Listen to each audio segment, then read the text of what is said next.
Peritos da ONU estudam enviar para o Brasil uma missão para avaliar as condições sociais e de direitos humanos enfrentadas por negros no país.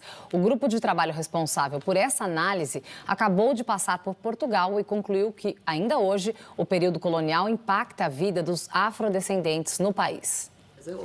O grupo de especialistas da ONU diz ter encontrado sérios indícios de violação de direitos humanos de pessoas negras em Portugal. O relatório preliminar tem 85 pontos e lista casos de violência policial, abuso de autoridade e racismo sistêmico contra afrodescendentes.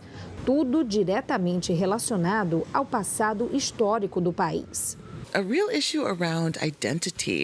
Para a chefe do grupo de trabalho, Dominique Day, a identidade portuguesa persiste atrelada à valorização da colonização e o papel dela no tráfico de escravos.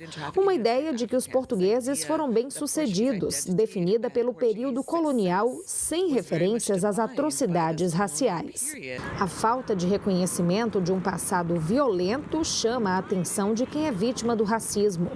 Naki é natural do Togo, país da África Ocidental, e vive em Portugal há 7 anos.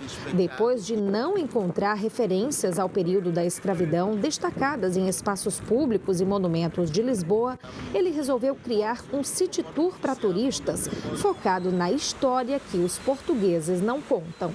Os lugares públicos contam sempre a mesma história, a história a história gloriosa de Portugal, a história dos descobrimentos, entre aspas. Os especialistas da ONU reconhecem algumas mudanças.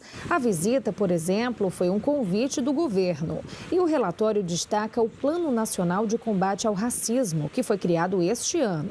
Ainda assim, o documento conclui que as pessoas negras acabam vítimas de um sistema que, além de desrespeitar, não dá oportunidades e propõe uma série de medidas urgentes para mudar o cenário. Os especialistas visitam 2 países por ano e uma viagem ao Brasil é considerada prioridade para 2022.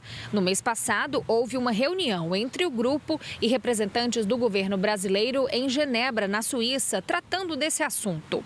A chefe dos especialistas explica que a pandemia agravou o cenário de vulnerabilidade social enfrentado pelas pessoas negras no Brasil. Muitos relatórios que eles produziram analisando o impacto da Covid-19 citam inclusive a trágica morte do menino Miguel de Santana, de 5 anos, em junho do ano passado. Miguel caiu do 9º andar de um prédio de luxo onde a mãe trabalhava como empregada doméstica.